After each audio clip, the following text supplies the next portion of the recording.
Was running another couple of things and got a couple of blades removed from my back. But other than that, we're ready to get started if everyone would take your seats. Yeah. Okay. First off, I want to thank the committee members for taking their time for this informal joint committee meeting here to for informational and educational purposes. And with that, we'll turn and ask Kirk Fulford to come forward. I think he has a presentation for us that's of significance. Kirk, have at it. I'm not sure about of significance, but I've got a presentation. So there we go. As we've done the first two times, I wanted to give you a current update of where we stand on the budgets, and then some issues coming up with regard to the economy and where that may take us.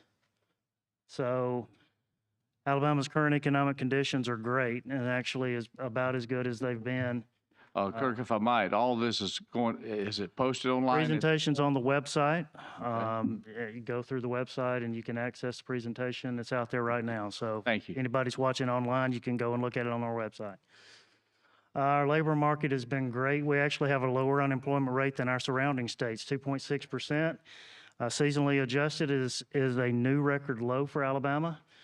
Civilian labor force is 2.28 million. It's a new record high. All of these are either new record highs or new record lows. We continue to do that, have actually done that for about the last 3 months. And wage and salary employment is up 5,700. Earnings are up. Withholding payments, that's the one that I pay a lot of attention to, and I guess it's because I'm a nerd, but I watch withholdings payments daily and monthly. Withholdings payments are going to take you directly to the strength of the economy, because that's what comes out of what people are getting paid, and it's, that number being above 4% is usually a good indication for me that we're in a positive track in terms of our economy. The number is 10.5% for the year, although the July number was actually basically flat. 10.5% growth for the year is far and above greater than average growth for withholdings, is what this chart shows. So average growth since 2001 in withholdings payments is only 3.7%. 2021 was 7.5%. We're sitting right now at 10.5%. Those two numbers alone are so far above what the average growth in withholdings payments is, and a indication of the strength of our current economic conditions for Alabama. For general fund in July, general fund receipts were down slightly, $12.5 million. 5.2%, most of that or all of that was related to a timing issue with regard to the financial institution's excise tax. We got an additional quarterly payment last year that we did not receive this year, so there was a timing difference that threw the amounts off. Total year-to-date growth for the general funds, $150 million, 7.4%, which is also more than what the traditional growth has been since 2001, and even since the Great Recession ended in 2010. A lot of that growth is related to insurance company taxes, but again, our simplified seller's use is up almost 20%, which is good for you as far as the general fund. It's also one that I continue to watch, because as inflation continues to play out in the economy, that's going to be an indication as far as what the long-term impact will be on the general fund. It's actually now the third largest revenue source for the general fund, so it's a big deal when and if that slows down to some sort of normal rate, and the normal rate is not 20% growth. But at 20%, that's still almost 20% less than the growth that we had last year. So last year's growth was almost 40%. So that bears watching. General fund's in good shape. Beginning balance was $490 million. Receipts through July are $2.17 billion. So we have available right now, before the last 2 months, $2.66 billion.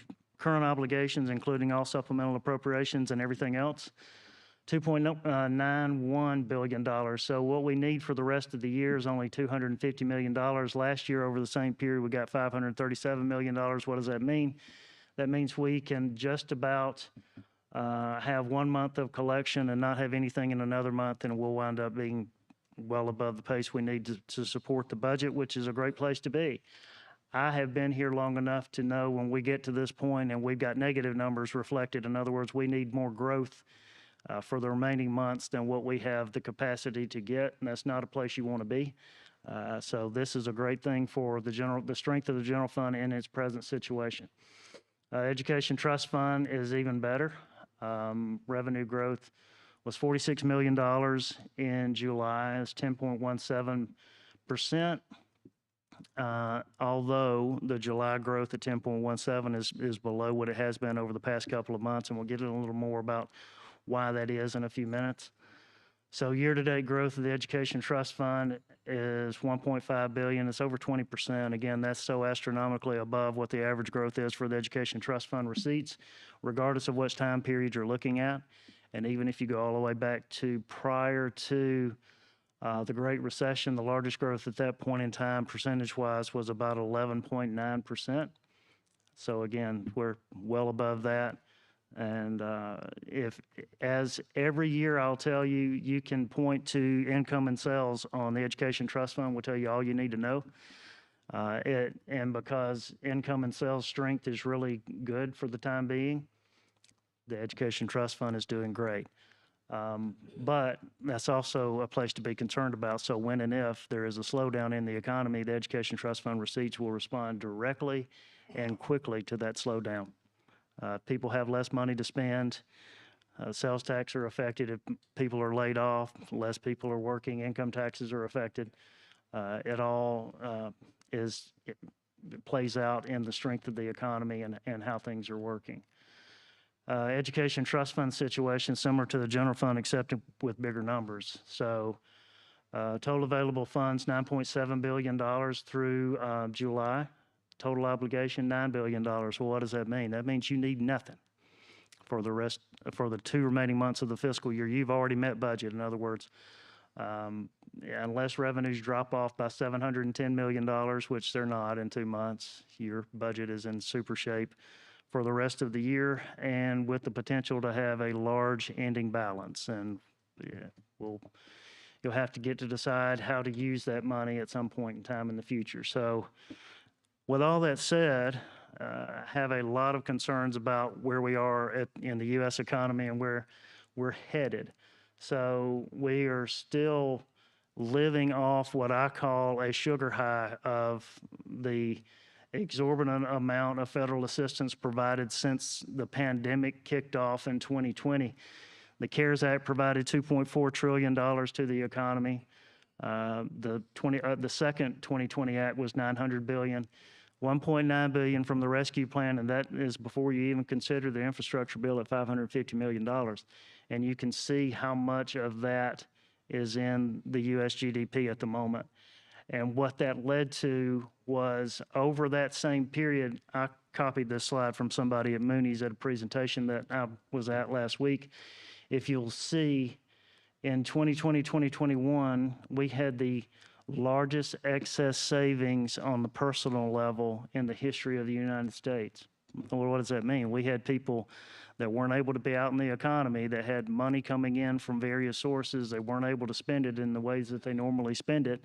So we had lots of money in the bank at the point in time that the economy did reopen. This is a slide from the Federal Reserve that shows the historical trends in bank deposits at commercial banks. Largest bank deposits in the history of the United States occurred right after the period of the pandemic in 2021. A lot of that was related to the direct federal assistance provided to individuals and businesses over that time period. And so what happened? Well, Kirk, just yes, sir. quick, that graph you're showing, that's deposits you're talking about, that's nationwide. Nationwide. All of this is nationwide.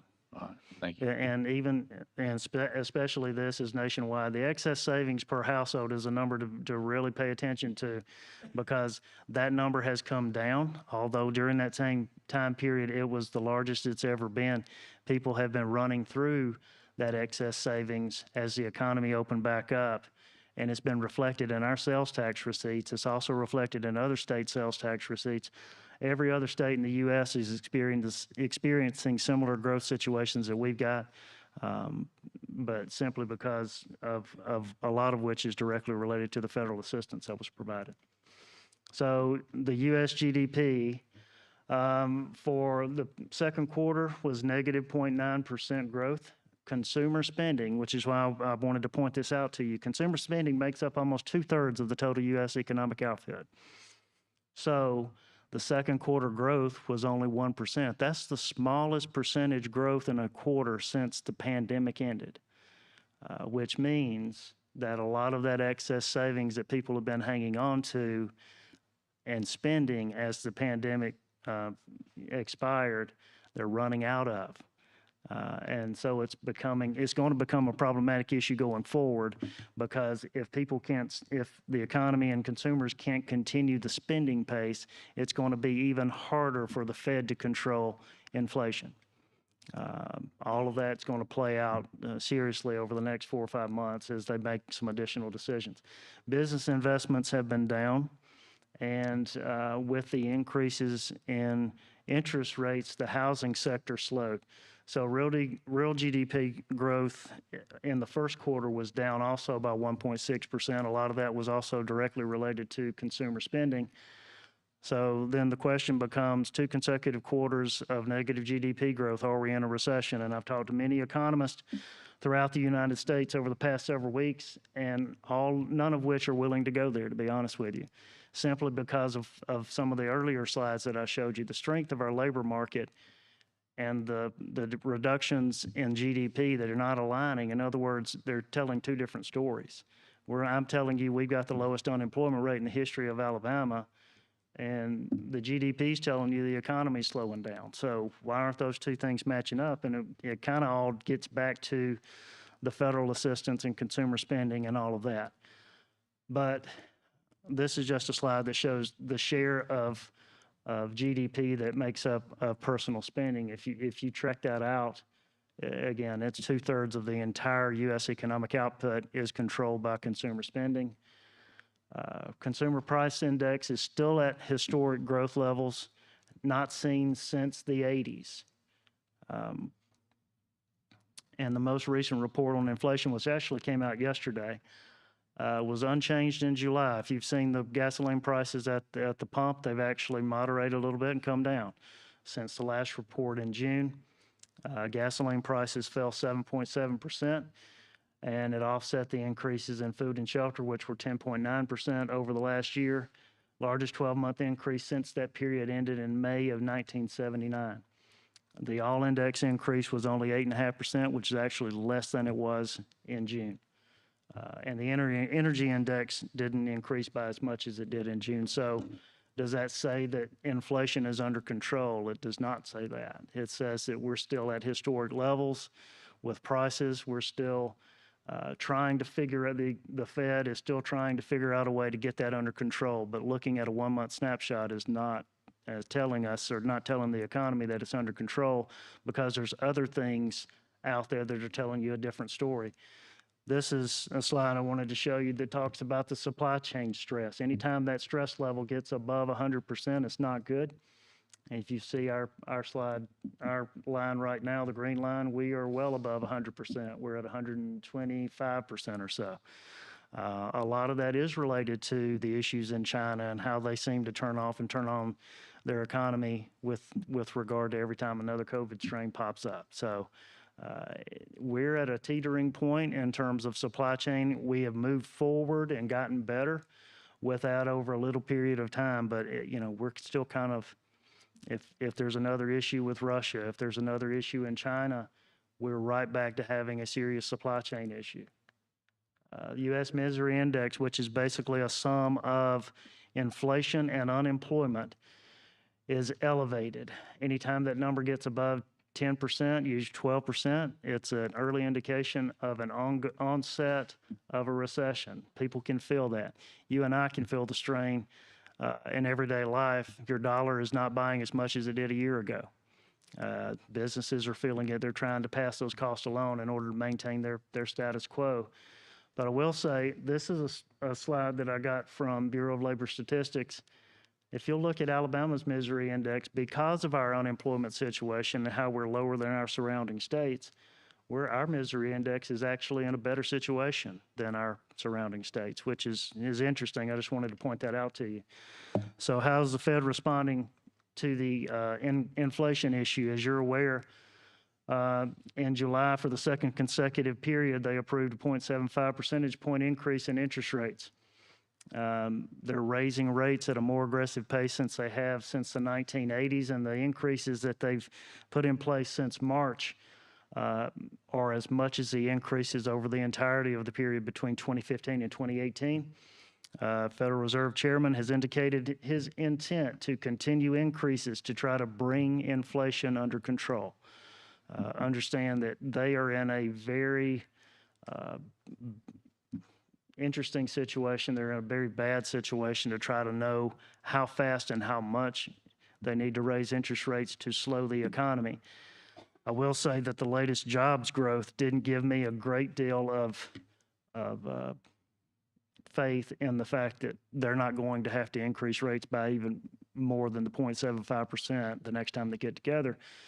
The jobs growth numbers, U.S. jobs growth numbers were 572,000 in July, and most economists nationwide had only predicted $250,000. So what does that mean? 250,000 jobs. What does that mean? That means the economy is still growing at a rate that exceeds where it needs to be in order to slow down inflation. It's also an indication, this is worker productivity, which is something I wanted to also point out. It measures goods and service produced per hour worked for the second consecutive quarter, declined at a rate of 4.6%. In the first quarter, that number declined by 7.4%, which is actually the sharpest drop in 74 years in the United States. Unit labor cost increased by 10.8%. So what is all that saying? That means that it's costing businesses more to get somebody to work, and they're not getting increased productivity out of them, which means that that same person is having to work more hours at that higher rate to produce the same level of goods as they were before.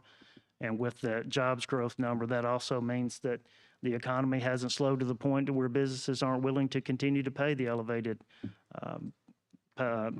prices they're having to pay for salaries in order to get people to come to work. So all of that wrapped in a bow means that the Fed has a lot of work to do to try to slow this thing down. And in fact, the economists that I talked to over the past couple of weeks are just hoping that it gets some sort of way back down to normal inflation by the end of 2023. Don't look for the elevated prices to come down. Just look for the growth to moderate over a period of time. And if that's the case, they will call that a success, but they've got a long way to go to get to that point. And our state agencies, you and I at the personal level, are feeling all of this increased prices every time we go to buy anything at this point in time. So it's certainly something that bears watching. It could very well, if they act too fast, too quickly, they very well could bring the economy to a stop and throw us directly into a recession. They're hoping for a soft landing, but it remains to be seen whether they can get there. Recession is not good for anybody. It usually means that at the state level, it costs us a lot of money, mostly in our education trust fund, due to slower economic growth.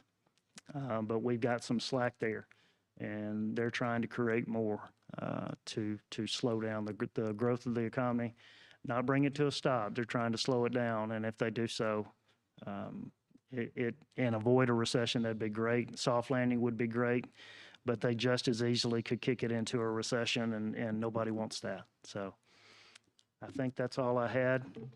Any questions from the body? Questions, if anybody had one. Mr. Chairman. Senator Chambliss.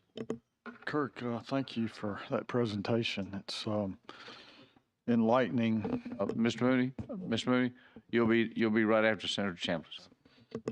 This is very enlightening. I like the way that you referred to the sugar high, because that is exactly what we're experiencing right now, is a sugar high. It doesn't last indefinitely. It leads to maybe a faster heart rate, heart palpitations, that kind of thing. And I call those things inflation. Yeah, absolutely. And when you have that flood into the market, it does things to it. So that inflation, I think you're right on, is going to be here for a while. Slowing that, stopping that is going to be difficult. Unfortunately, it's going to lead to some higher rates and that kind of thing, which affects all of us. So the question that I have is about, you mentioned the unemployment, and that's always been real fascinating to me, especially you mentioned that we're at a record employment rate.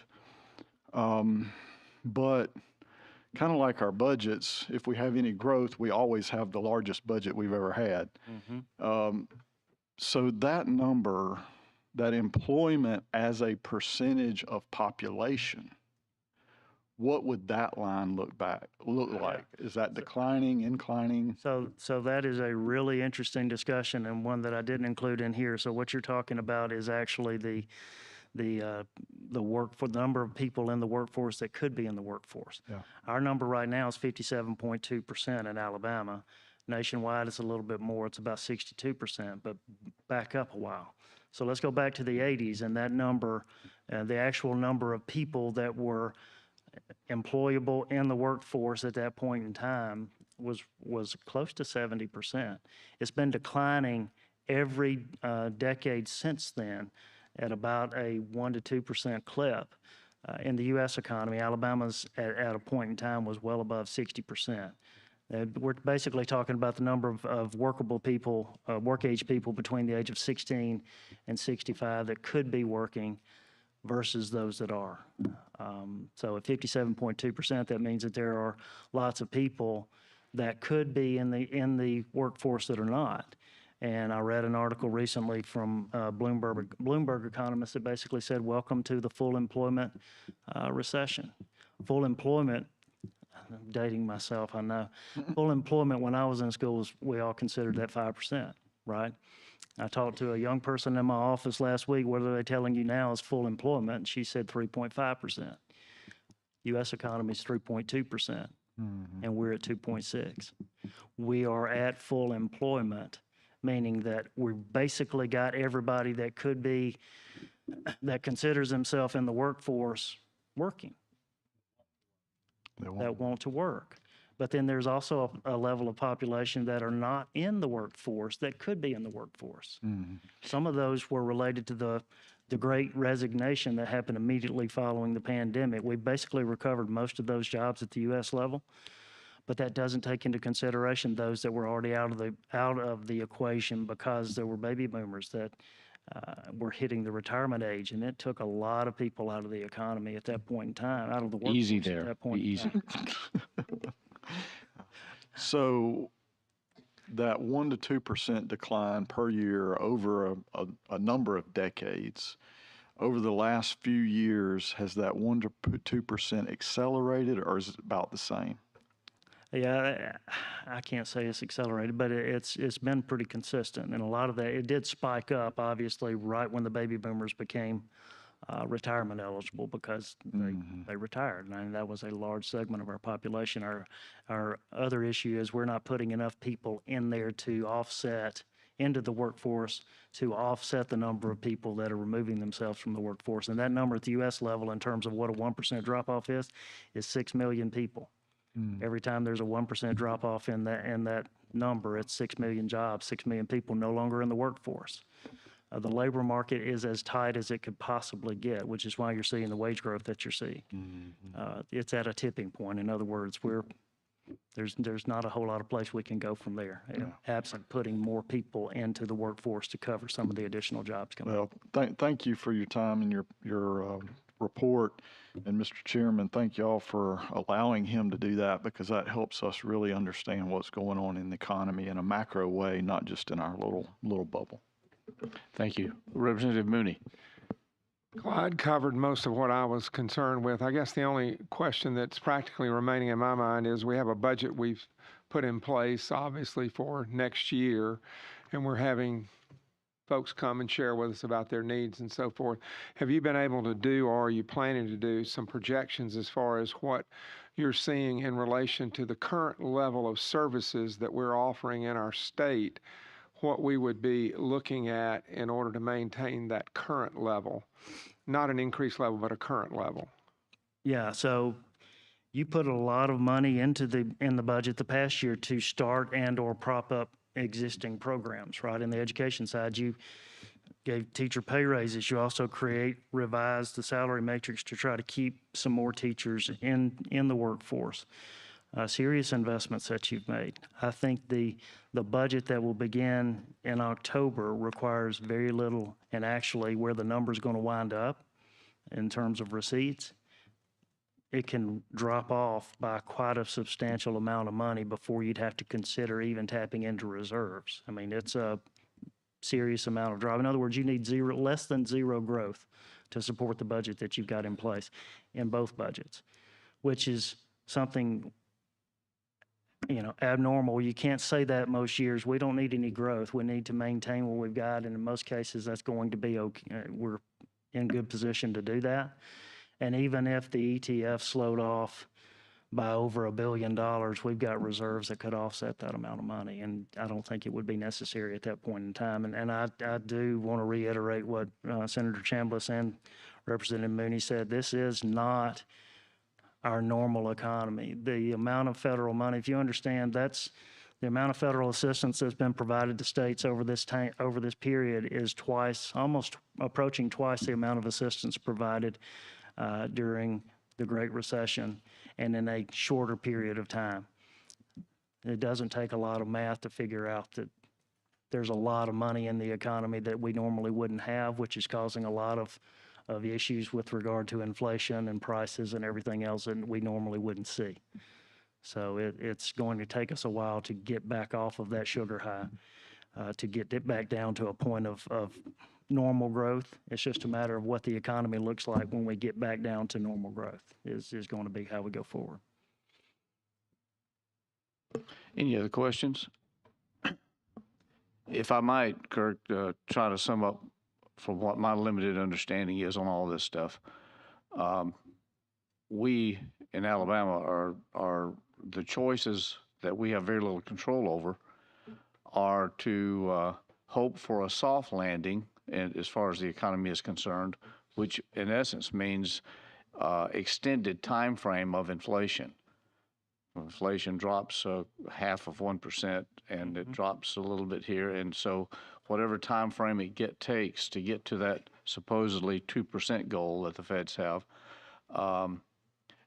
means that we're going to be suffering every month and every year with increased cost, food, fuel, services, wages. All of that will continue to increase in each month. So our budgets, if we go for a soft landing, will be squeezed by the inflationary pressures of increased cost and increased spending. On the other side of that literal coin is a recession, which means that we have a drop in revenue. So we get squeezed from the top down, meaning that we don't have the funds to meet the needs, regardless of their cost. So Alabama and the people of Alabama are being squeezed one way or the other. We just hope that we don't have both. Is that an accurate statement? Absolutely.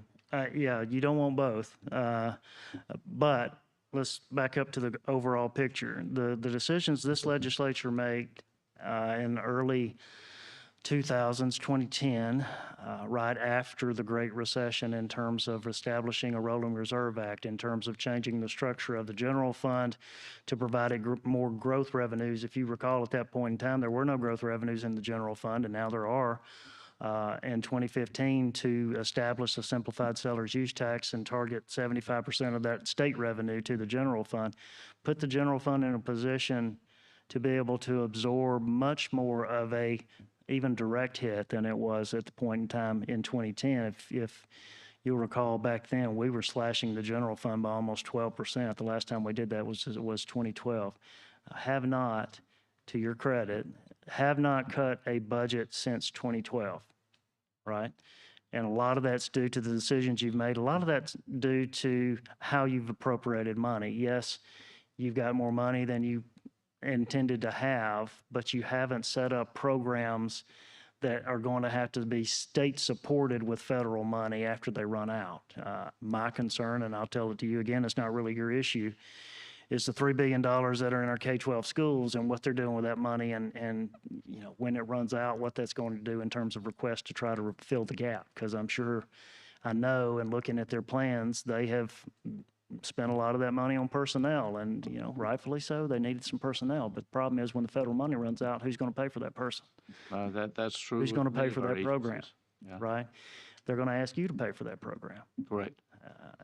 every day, and I'm not making that up. I was here when ARA happened, and that's exactly what happened when the federal money ran out then, even though we were advising them all along, don't do that, because we won't have the state money to support it.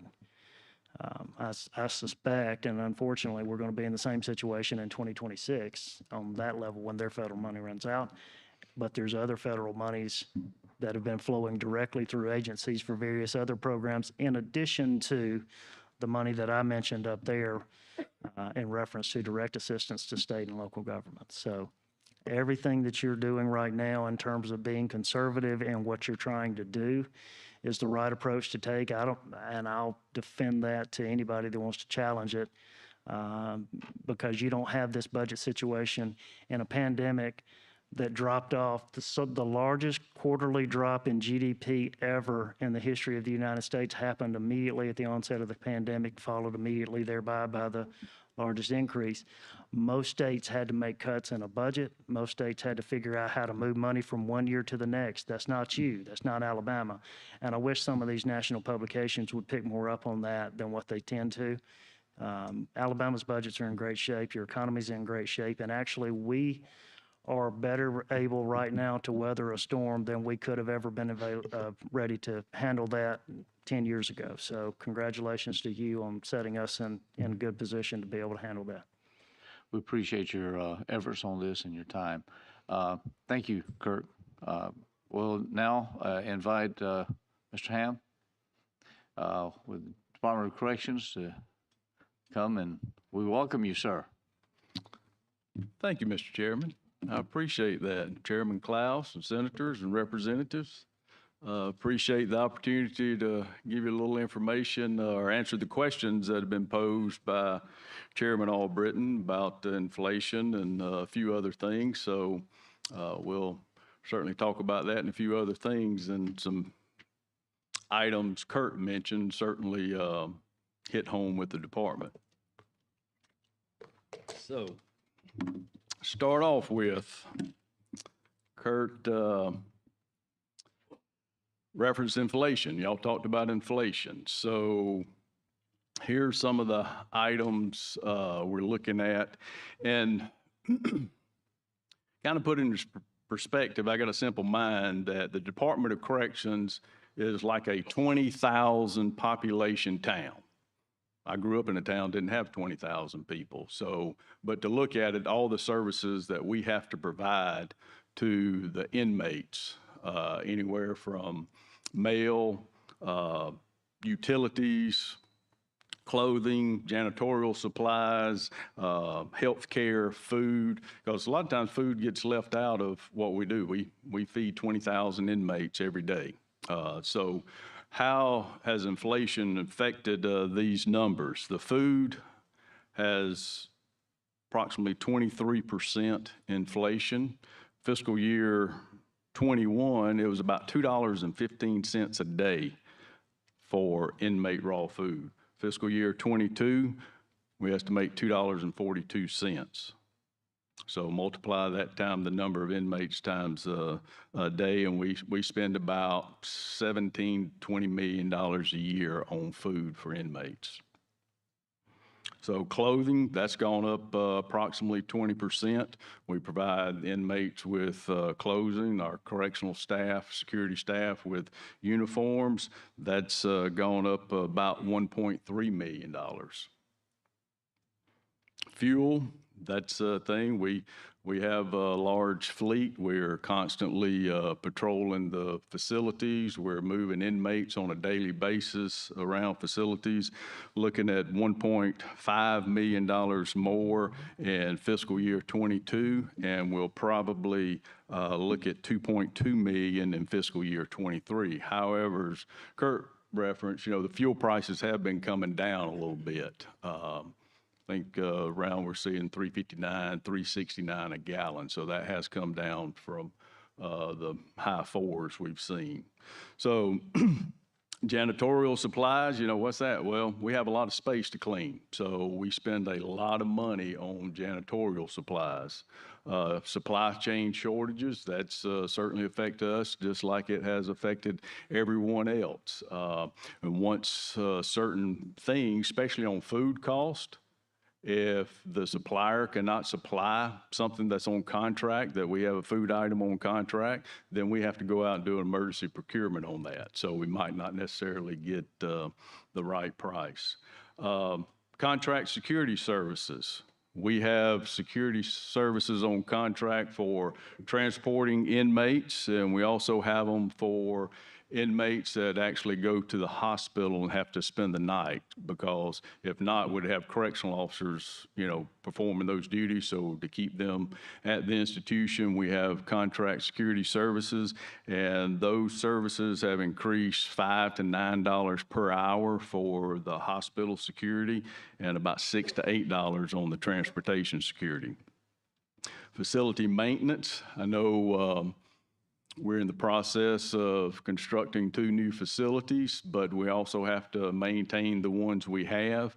And facility maintenance is an ongoing issue every day. It's an expensive issue because of the age and the condition of the facilities.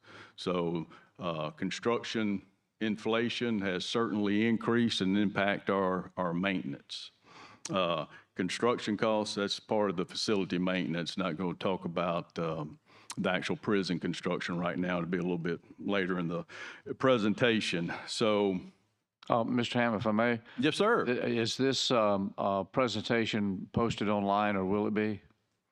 We can put it on our website. I would Or appreciate give you a that, so copy. that we can have a chance to, and other members that aren't here would be able to pull it up. And are you going to deal, in this first one, you're dealing with expenditures excluding salaries. Are you going to be dealing with salary costs subsequently? We're going to talk about staffing. Yes, sir.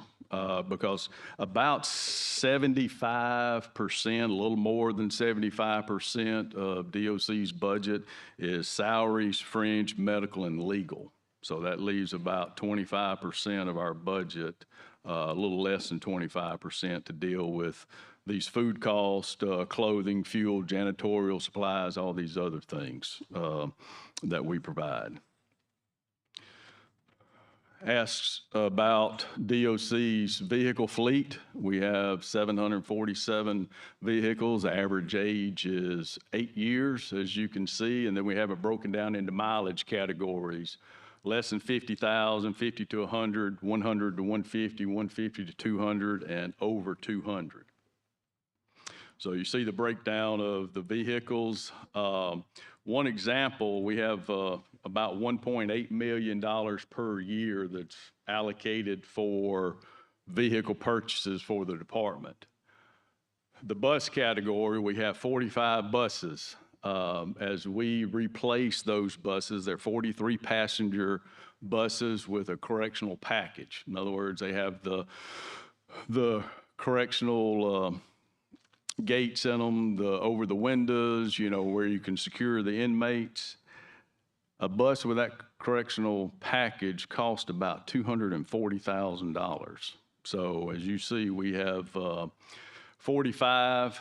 We have 8 of them over 200,000 miles. These buses are extremely important, our transporting of inmates around the state.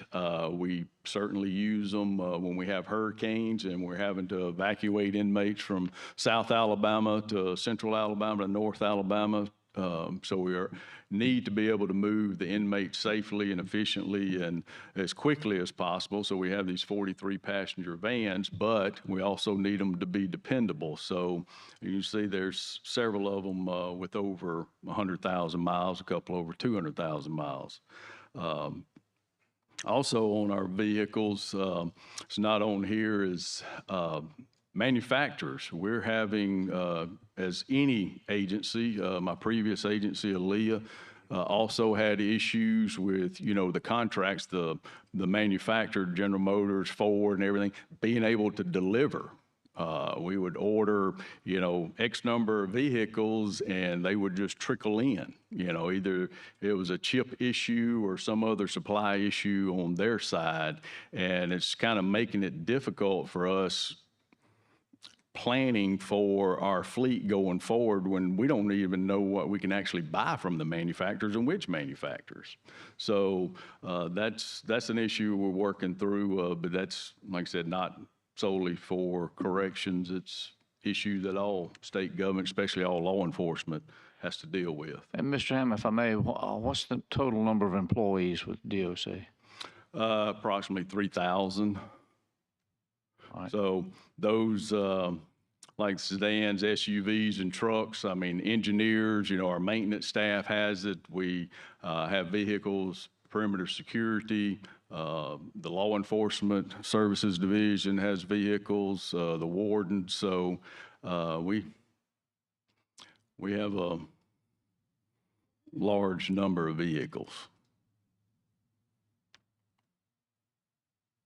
Status of the new prison construction. Certainly appreciate Chairman Albritton, Chairman Klaus, Senator Singleton being on the CIFA board and working with the department on the prison construction. Senator Chambliss is Senator Nailmore, where the first facility will go, and we're actually having the earthworks being done right now. They're leveling the field. They had to do some land clearing. They're filling it. They're building the construction pad, road construction, and as the timeline has been for some time, the completion date, estimated completion date, is January of 26 for the Elmore facility. We're also planning, even though 2026 seems like a long time off, we're actually in the planning process now of transitioning into new facilities because, the first slide of food, clothing, housing, all these janitorial supplies, staff, it's going to be a monumental task of transferring inmates into this new facility in Elmore and the one in Escambia. So we're planning now because you just don't move 4,000 inmates at one time into the facility. So that is going to be quite an undertaking. So we've already started those plans.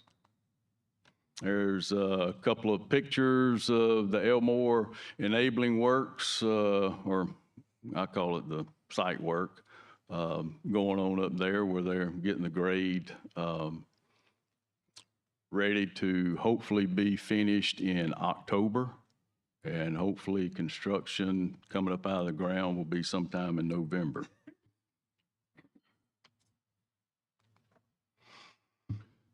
One of the other things you talked about or asked us to report on, Senator Albritton, was employee growth plan.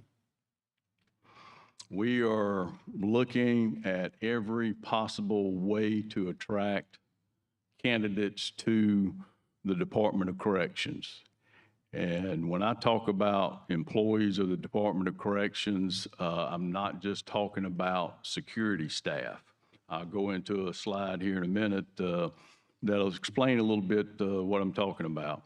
But we certainly hit the social media platforms. We do broadcast media, radio, billboards, word of mouth. We have a recruiting division there that, attend hundreds of recruiting events every year. Various places, schools, manufacturers, it doesn't matter. If it's a recruiting event, we try attending. We have our own on-site hiring events or social media. We're advertising those events where you show up at a facility. Doesn't matter if you live in North Alabama and show up at one in South Alabama. We just want you to come there, and it's a one-stop shop where you take the physical fitness test, you take a drug test, you get fingerprinted, all the paperwork to get you ready to get on the payroll with the Department of Corrections. So we also have job fairs, career centers. I'll talk about career centers in a minute, where we've partnered with the Department of Labor on a career center in one of our institutions. We've retained a company called Horizon Point for recruitment and onboarding process because we cannot try to hire people. When I came to work for the state the first time in 1988, you posted a job description and hundreds of applications flowed into state personnel. I mean, it was very competitive to get jobs. So we can't do that anymore. We post it and we have to work. And so we're retaining outside companies to help us. My colleagues around the country, every one of them has pretty much put on a marketing firm or a recruitment firm or personnel firm to help with their issues, because every department of corrections around the country are in the same situation about personnel. So we've got them. Also, we've retained a company called Ripple Works out of Huntsville, Alabama. Horizon Point's also out of Alabama. Ripple Works has been retained for their wellness program that they provide, because we're talking about hiring. We also have to talk about maintaining. We have to keep the employees we have. We have to make sure the employees we have are well. They're mentally and physically well, so they can perform their job function. Ripple Works is a company that helps us do that. So it's very early on. They've been on for about a month. We hope to have some data in the next several months to see how that program's going. But we have to maintain the employees we have and make sure they're well. Commissioner Hamm, Yes, sir. on this line here, I know in the past we have beefed up the retirement incentives, hire more correction officers, and the pay and everything. Could you just sort of like outline, if someone started today as a prison guard, what their pay would be and the number of years they'd have to work and their incentives, all that type thing? That's a good question. That put me ahead a little bit, but I appreciate you asking that question. Starting salary for a correctional officer, I think it's about $33,000. We actually probably start them a couple of steps up the ladder, about step 3. So under Tier 2 retirement, as they come in, they'll have to work till they're 56 years old. Their retirement factor will be 1.65. So they will top out at $56,000. After, if you come on at 21, that's a 35-year career. That's tough being inside of a prison for 35 years working. So that's it. The individuals that want to get into public service work, and then the law enforcement sector and the subsector of corrections, I mean, they got to want to do it. So we're competing with other law enforcement agencies in this state. Police department, sheriff's offices, that's our competition for people wanting to get in this line of work. And we've done a survey, and most of those departments start off around the mid-40s. So Department of Corrections, an applicant wanting to get into public safety work, they do not, they skip over us and look at Montgomery County Sheriff's Office, Troy PD, Tuscaloosa County Sheriff's Office. So that is impacting us a little bit. The retention and hiring bonuses that y'all passed, I believe they took effect in February of 19. There's a slide, like I said, I'm all out of order now, but that act expires December 31st of this year. Just stay on your, Okay. if you want to, just, I didn't know that's what Yeah, since you on this, I wanted to address it, but if you were going to address it later on, that's fine. I Stay on appreciate task that. there. But going back to the employee growth and personnel, I've heard other department heads speak about this before y'all. Of course, we got to be more nimble and flexible in our hiring. And one thing we're looking at, which we got this idea from another northeastern state correctional, is they hire part-time employees. We have the retired state employee that can come back after they retire, but they've actually have a part-time job classification for all their jobs. And that seems to be of a benefit, and it probably help us tremendously because of the workforce. And, you know, Kurt was talking about that workforce. We're full employment, but we have less people out there looking for jobs. So the ones that might be interested, they don't want a full-time job. They may have childcare issues or something else. So a part-time position would be attractive to a lot of people. We think we'd be able to draw some of those people back into the workforce. So that's one thing we'll be looking at. And of course, the retirement, as I spoke about, the Tier 2 retirement. And here's the slide I referenced earlier.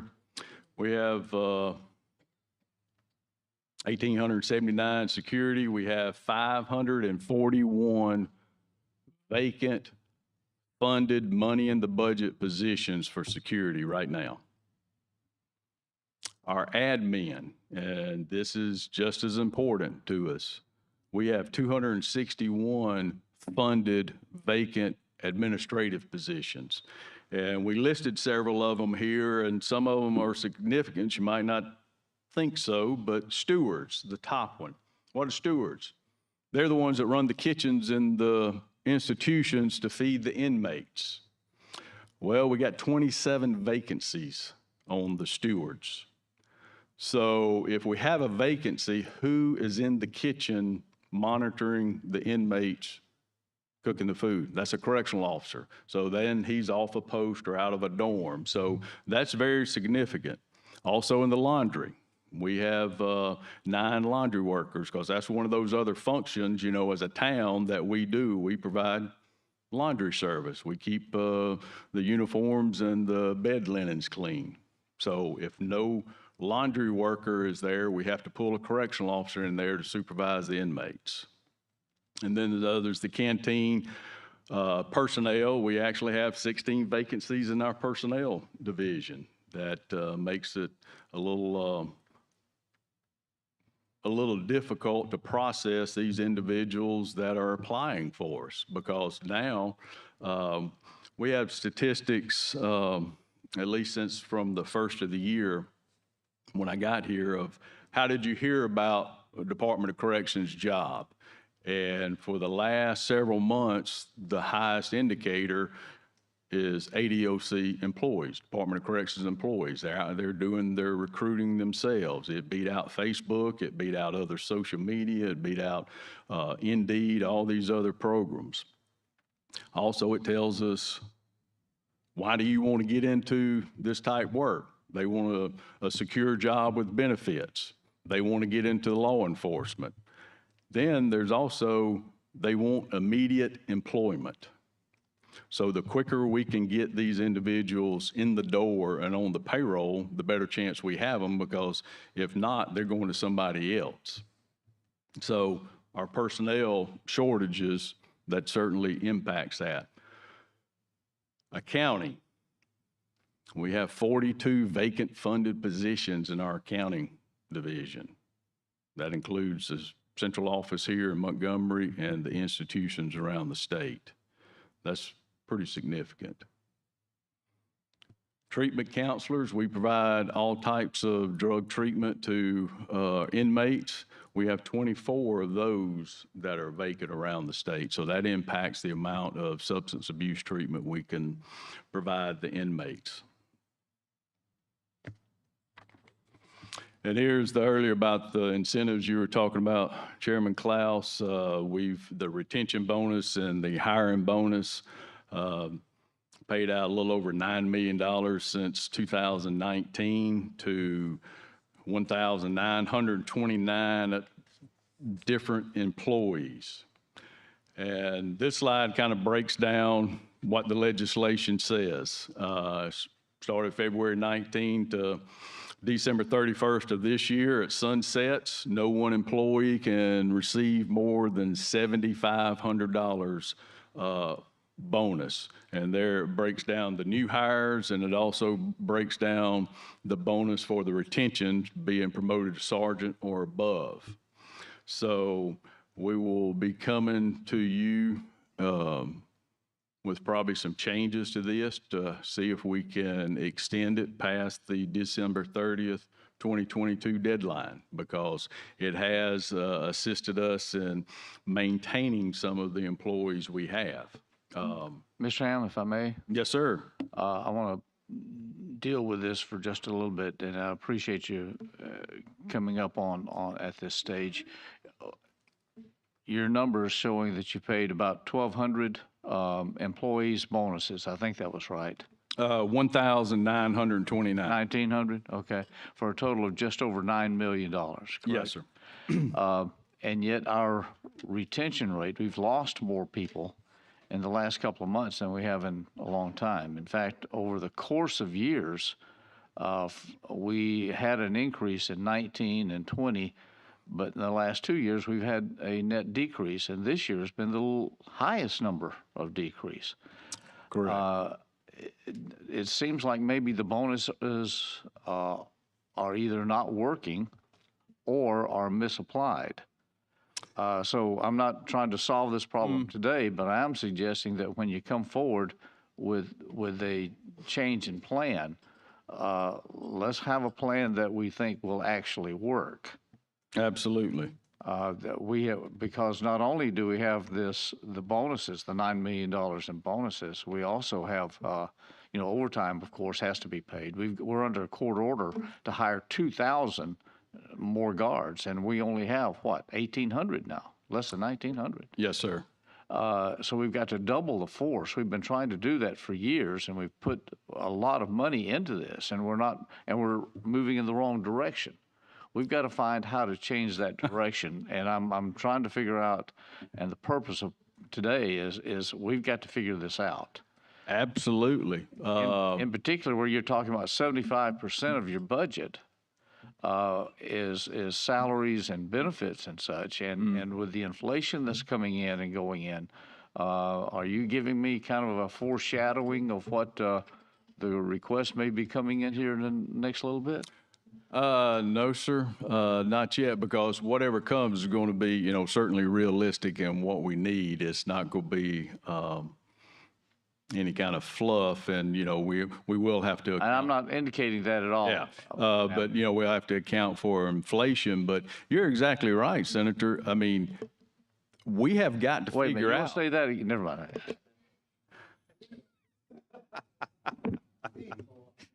Yeah, I withdraw that last statement. I'm sorry, I didn't mean to throw you off. I apologize.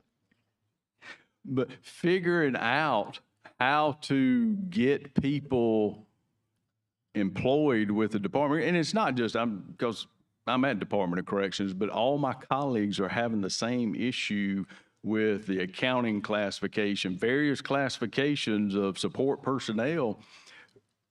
We're just not finding the people. You pull a register for an accountant, there's 3 people on the register and all 3 of them don't show up. So we have got to find something to do to get people in, and that's accounting. How are we going to get people in to be a correctional officer? Going into a facility, dealing with the inmates.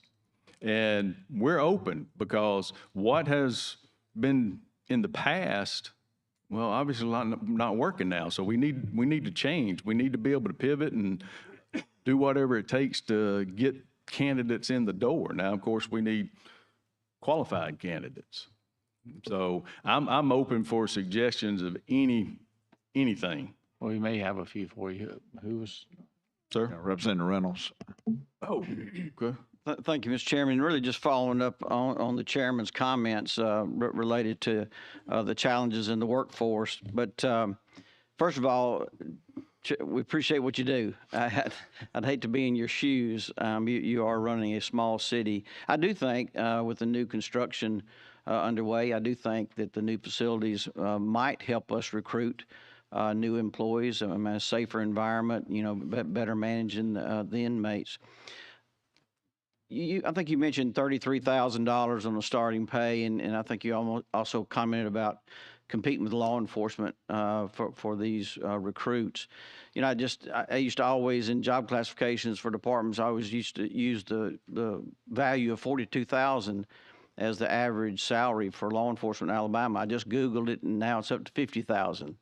So I think that's something we've got to look at here. I know that you're not the only state agency that we've got to address that with, but that's hard to compete. That's very hard to compete. And law enforcement, even at that rate and the increases, and we're seeing job classifications changing within law enforcement every day, trying to keep up, and they also have vacancies, and they have a challenge. And you don't have to give me this today, but I'm curious. So, and I wouldn't want to go outside the Southeast region, but how does our correctional officer pay compare in the Southeast region to other systems? Have we looked at that? Oddly enough, we were probably ahead of several of the states until I know Texas and Florida just gave substantial pay raises to correctional officers, and I'm talking, 15 to 20% across the board pay raises to the correctional officers. Of course, Texas, they had about 8,000 openings for correctional officers in their system, but they gave a substantial pay raise because everything they were trying was not making any headway on recruiting because they were competing with local agencies. But when they gave the pay raise, it increased their applicants, by 1,000. So Florida had a significant pay raise as well. So that's, like I said, we're all struggling with the same thing, and everybody's looking at pay because all these other avenues we're trying. I mean, we're beating the same pavement. Sure, sure. And I think the committee joins me to say we appreciate what you're doing to look out for the wellness and well-being of those employees that are within the system, because they're certainly being overloaded, and that certainly takes a physical and mental toll on them, and we realize that. Absolutely. If the Department of Corrections, be successful, it's on those individuals. Absolutely. They're the ones that are carrying the load, and we have to make sure they're okay. And the final question and comment, Commissioner, is of the number of employees that you showed, are there any retirees back in that workforce within our system? Yes, sir. We have, last I checked, we had a little over 300 retired state employees working for us. Great. We appreciate that. They're vital to our operation. And certainly, I wouldn't want to pass up the opportunity to mention that the RSA post return to work salary cap increase, the bill that we passed in the House last year, and certainly we want to stay focused on that and work with my colleagues going into the 23 session. I think that benefits our prisons, our law enforcement, puts SROs back in our schools, and certainly our education as well. Absolutely. Representative Lee. Thank you. Actually, most of it's been mentioned since I asked to speak, but you mentioned two things. One, of course, is pay. Well, that's, to me, a starting point, and then the part-time employees. I have a couple of hundred employees, 50 of them are part-time, and it works for them, it works for me as well, because I don't have the cost of the benefits and all the things that come along with that. Sometimes you can hire two employees for one, and the cost is much lower because of those benefits. But because of the things we've done, it's allowed you to do that. But whatever's you need, I think that's some of what you should present to let us know if there's anything that we can do to make that happen, because we're looking for the safety of the employees. We're also looking for the safety of the inmates too, and trying to make sure that we meet all the needs that the lawsuit requires. We do not want anything said to us or anything in a lawsuit saying, well, you didn't make the offer to present the financial needs for the right people to be employed. So I think that's very important. Absolutely. Thank you, sir. And that's appreciated comments, because this body, and I've only been here since January, but I've been around y'all a long time. Not that I'm old, but I've been around y'all a long time. Been very supportive of the Department of Corrections in recent years, and trying to get out of these litigation that we have that has been plaguing the department for the last couple of years. So we certainly appreciate y'all's support, continued support, and we will certainly bring forth some measures that, hopefully will help us in that litigation, and plus also, doing the right thing of running a system that's safe for the employees, safe for the inmates, and safe for the public. Senator Coleman Madison. Thank you, Mr. Chairman. Commissioner Hamm, thank you for being here with us, and thank you for the update. I do have one question. I'm concerned about what are the shifts or hours that typically a security officer would work? I mean, I know we're talking about benefits and how people feel about their jobs. Of course, if people are working overtime, or you're having to do that, can you elaborate on that? Ma'am. Yes, ma'am. We have a significant overtime budget, and we do have mandated overtime for correctional officers, because we have posts that we have to have covered, and overtime correctional officer might be covering that post. So, they're not going to work more than 16 hours. But some places have 8-hour shifts, some places have 10. Do we have any 12? And we got some 12-hour shifts as well. Okay, so some of them are working 12 and 16 hours a day. Yes, ma'am. That's a lot of hours. Yes, ma'am. I mean, in that situation, and absolutely, you're talking about mental health, and so that's the reason we're certainly wholeheartedly behind this wellness program for the employees. It's certainly a tough situation. Right, but wellness program would certainly complement. But if there's not any relief for this valve that is building up, and I'm hoping that the idea that you mentioned in particular about maybe pursuing about the part-time workers, yes, ma'am, or looking at other employees that are retired state employees that come in. And I know that you probably already do this. I just want to confirm that when we're looking for, you mentioned a lot of positions, accounting, administration, those kinds of things. And everybody doesn't necessarily want to go into security. But there are other positions that you have and that are vacant, as you said, that are funded. Are you working with our junior colleges or community colleges as far as those people to capture that population? Because these are people that are coming out as far as entry-level jobs.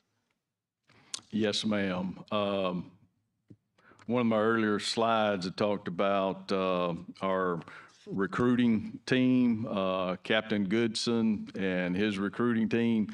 They go to high schools, 2-year colleges, 4-year colleges, trying to capture those people, and not just security. That was one of the things that when those recruiters would go out in the past, it was just for security staff. And no, we need to recruit everybody. We need to recruit security staff and these administrative positions that we have a great need for, and that's what they're doing. Right, and I'm hoping that there's, something that is posted, that's a constant reminder. They're not there every day, but you have people that are coming in all the time, and so it would help if, I don't know if in the office of registrar's office or on bulletin boards or what have you, that is just something that they constantly post, so people will be aware of it. Absolutely. Thank you. I'll check and see if we're doing that. If not, we just got that note, because that's one of the things that one of the last career fairs talked about. The people were not making it or not all the attendees were making it to the table with corrections. So some of the recruiting team was going out and walking around the crowd and passing out the brochures, and we're going to get a QR code to where they can take it on their phone and fill out an application later. So that's some of the things we're doing. And like I said, we're open to any idea. Thank you, ma'am. Commissioner Hamm, I'll ask you another question if I may. Sir. You earlier stated that 75% of your costs is for salaries and benefits and legal fees And medical. and medical. Yes, sir. On the legal fees, we've asked several times in contract review about the cost that's coming out of your budget. We've got several reports, some of which is that those costs are covered through other insurance or other things such as that. Can you tell us, if you have it at your fingertips, how much of your budget has been spent out for legal fees?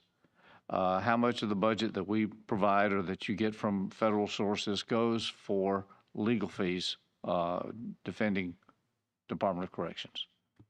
I wish I had that number, but I do not. We can't find anyone that does. Oh, well, I'll find it. We'll get it. All right, if you would, Betts is writing that down. We will get that number for you. And yeah, the coverage is one set of lawsuits is covered by risk Exactly. management, so that's paid out of that. And then the other set is paid out of the department's budget. and that's the key factor that we'd like to know is how much is coming out of your budget in regards to Yes, that. sir.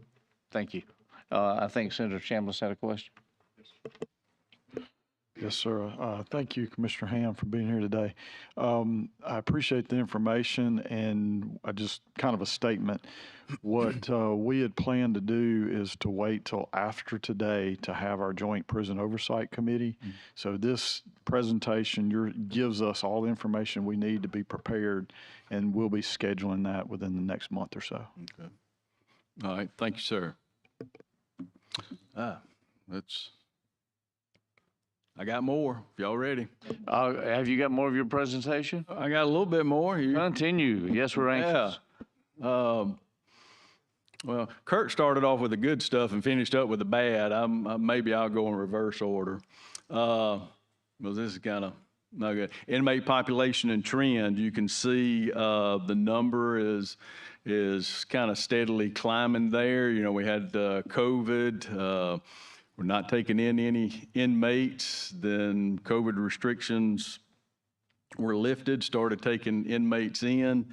And then right before I came in January, started aggressive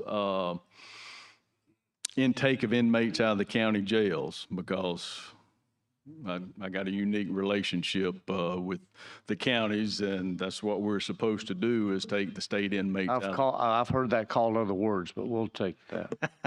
I bet you have. So we basically cleaned out the county jails of the state inmates that were ready to move. About April, we started just normal intake. And our population since then has been increasing about 75 to 100 inmates a month. So that's a trend we probably will continue to have for a little bit.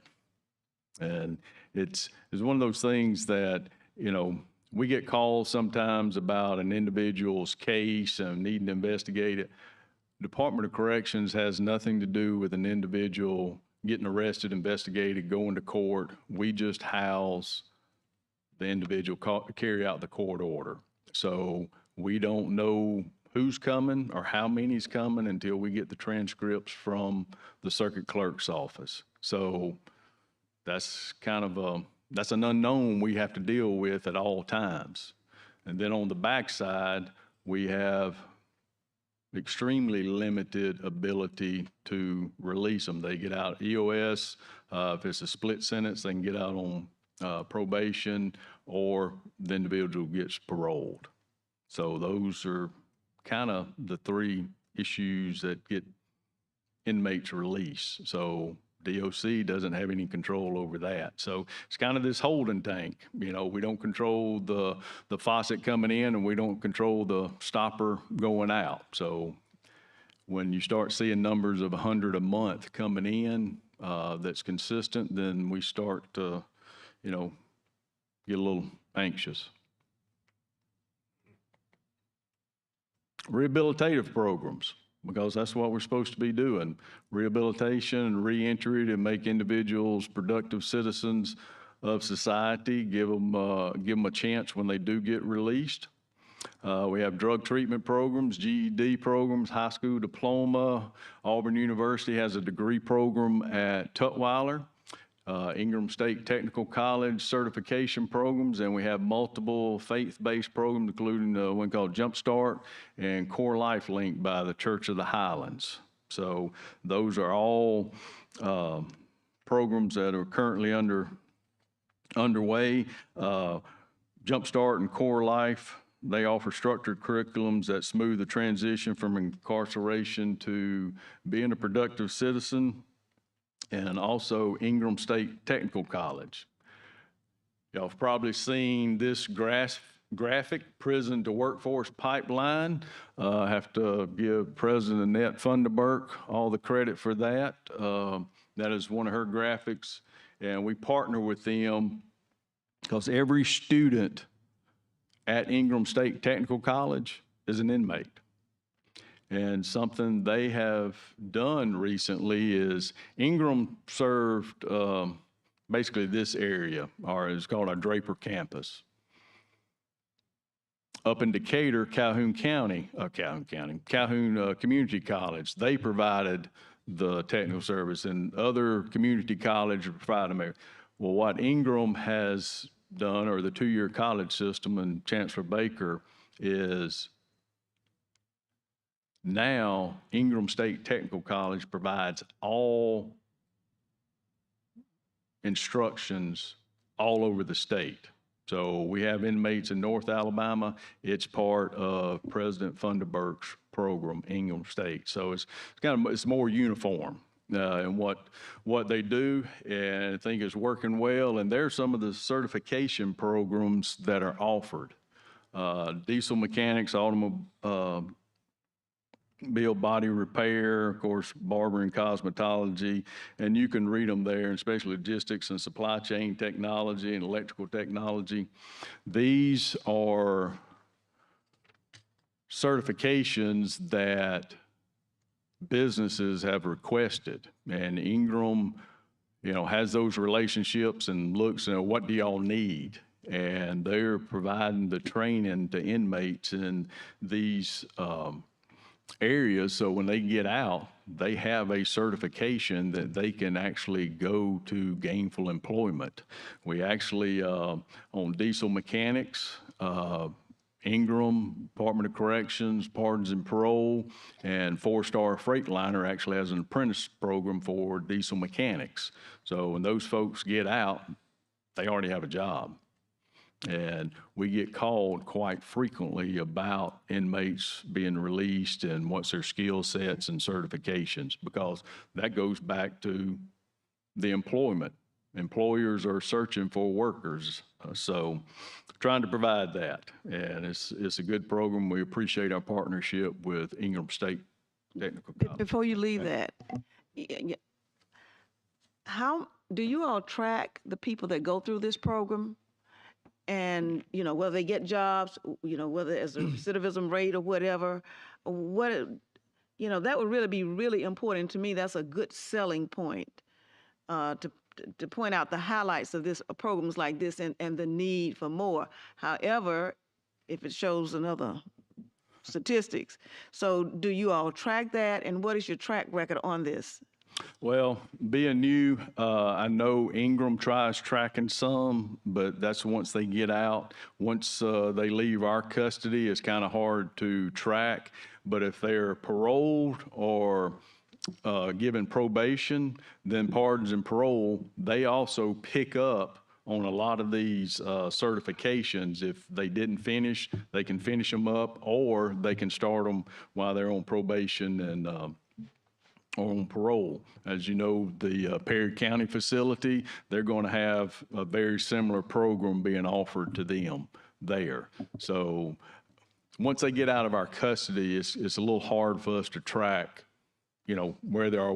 Now, if they come back, then that's part of the recidivism that you're talking about. If they come back. It is, but I'm trying to get us to the point where it becomes a positive Absolutely. and an incentive, that maybe a partnership with the people who you've helped.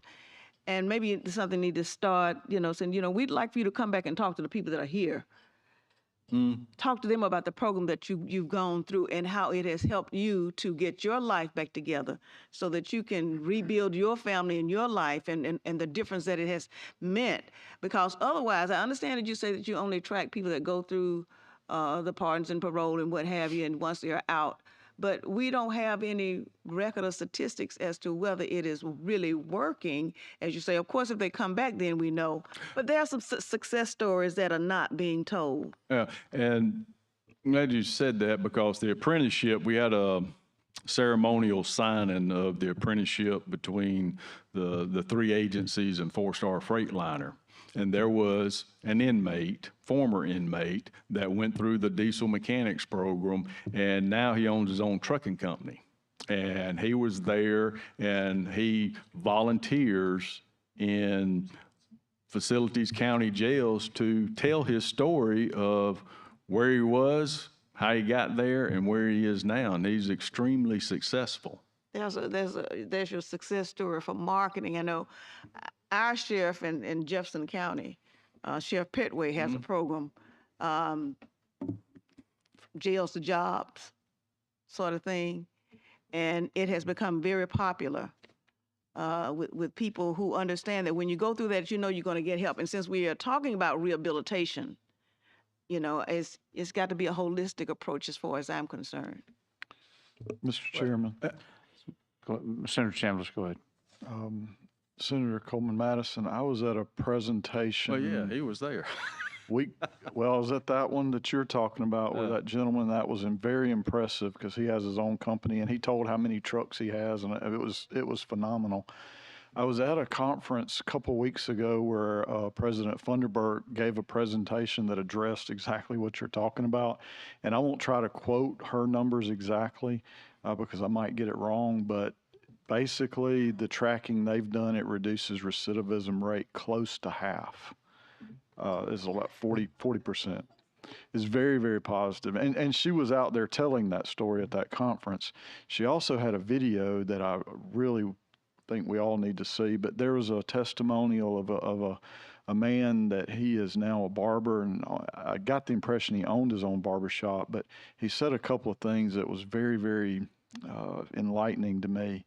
One of them, he said, is just because I made a mistake doesn't make me a mistake. And he's overcome that and gotten through that. And he said, also went on to say, he said, now when he's on the inside, he worked every day, and now he's on the outside with no pay. And now he's on the outside, he goes to work every day. Not all day, but every day. It was just really funny. So there are testimonials out there. Yeah, and it could be an example for people who are out there who may think about committing a crime and understand there is an alternative. Yeah, and, we do need to do a better job, Senator, about those success stories, because we have them, but it seems like, when you mention Department of Corrections, you just want to talk about all the bad things that go on rather than, the good things, because we do have a lot of success stories, because we're supposed to, help with rehabilitating inmates, and through our partnerships with Ingram and others, we are doing that. But I think it helps from our standpoint. People think prisons are just a place that you lock people up, that you just house. Mm-hmm. They don't really hear about the success stories like the gentleman that owns his own business and came out. And many people don't believe that going through the system of rehabilitation, what I'm hearing is that there is no rehabilitation, but there is. But we just don't talk about it.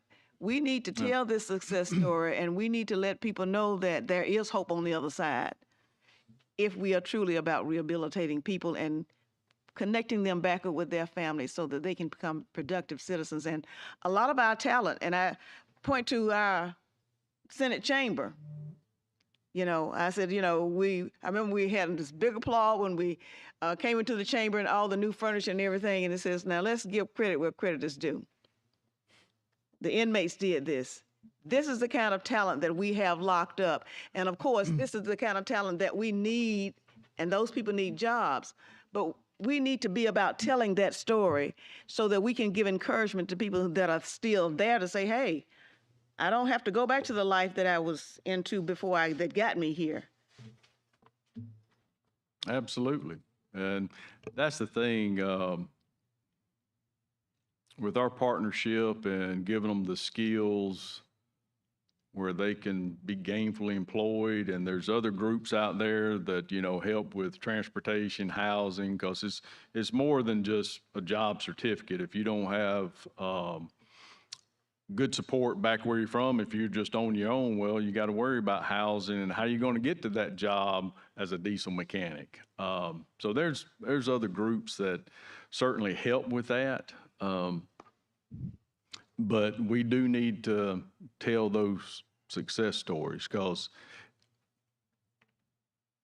it also gives that inmate, we call it hope on the inside, that if I do these certain things, then one, it should help my parole eligibility. And then once I get out, I will at least have a leg up on being successful. So we've even expanded the criteria for inmates to attend these programs. So we're trying to get the net as wide as we can to make sure they get all the opportunities. Senator Singleton? Yeah, just to piggyback on this conversation, that's why we set up the Perry County facility for all of this that we're talking about now, with Director Ward and that prep program that will be run out of that. And Director Funderburg will build a facility there on a campus there at the Perry County facility to deal with this. We'll be piloting that for the first 2 years, and after that pilot, I think they'll be using about 65 to 70 inmates in the pilot program. And after the first 2 years of pilot, we'll expand it, and that there will be at least bed space for at least 300 people that's on that campus there. So we're hopefully that all of this that you all just had a conversation about, where they're going to go, how to get a job, doing job training, telling those stories, utilizing them back into the system, can all come through that program out of Perry County. Absolutely. And glad you said that about building a building. In the Elmore County facility that's going to be constructed and built, we have about 42,000 square feet for vocational technical training at that facility. Then there'd also be replicated or some version of that down at the Escambia County facility. This little picture of a graduation had at the Ingram Draper campus. Over 100 inmates, and they all got certificates in those job classifications that was on there. Some of them even just got a GED, and some of them got their high school diploma. Alabama Correctional Industry Senator, they're the ones that did the mill work you're talking about in the Senate chamber. So ACI is basically a division of corrections, and do various services. Inmates, that's a training program for them. Building furniture, upholstery, the custom millwork, that's what the Senate got. Modular plant where, cubicles. Mr. Hamm, if I might interrupt, this was also done. Oh, okay. So just make a point. Thank you, sir. And so you're right again? Don't overdo it. Don't overdo it. Getting on too thick right now. Then lastly, community partnerships. Us and Department of Labor, I mentioned earlier, are actually going to have a career center services at the Limestone County facility where they will send in career services to help match inmates getting out with jobs in the Limestone, Madison County area. So most of the people there were also on the Alabama Commission on Reentry that's looking at how we can better reintegrate the inmates to society. So, I think that's about it. Thank you, Mr. Hamm. We appreciate your time. We appreciate your professionalism in coming in and even the circumstances that we have here. Thank you for coming. Oh, I'm sorry. Go ahead, Chairman. I just wanted to just thank you also, Commissioner Hamm. It's a tough job you got. I know trying to find the workers that we need as far as prison guards. I've said many times that all these folks, all these legislators up here, we get calls all the time from people wanting to try to help them get a state job, which we can't do through DHR or a DECA or DOT or to be a game warden. Everybody wants to be a game warden. Everybody wants to be a game. Yeah, but in 28 years, I've never had one call of somebody want me to try to help them be a prison guard. So I know it's a tough job, and I appreciate you and your staff. Well, like I said, I really appreciate y'all. Been supportive, known some of y'all for quite some time. If y'all have a question about Department of Corrections, give Jeff Williams a call. Where'd he go? There he is. I was going to say, give Jeff Williams a call. He'll be happy to answer any question, but he done moved on me. But no, serious, because, you can hear it from the horse's mouth. Give me a call. Thank you, Mr. Thank you. Senator Albritton, our CFO, is compiling those legal fees and should have it Monday. Wonderful. Thank you. You're welcome. Appreciate everyone's attendance. Kirk, do you have a?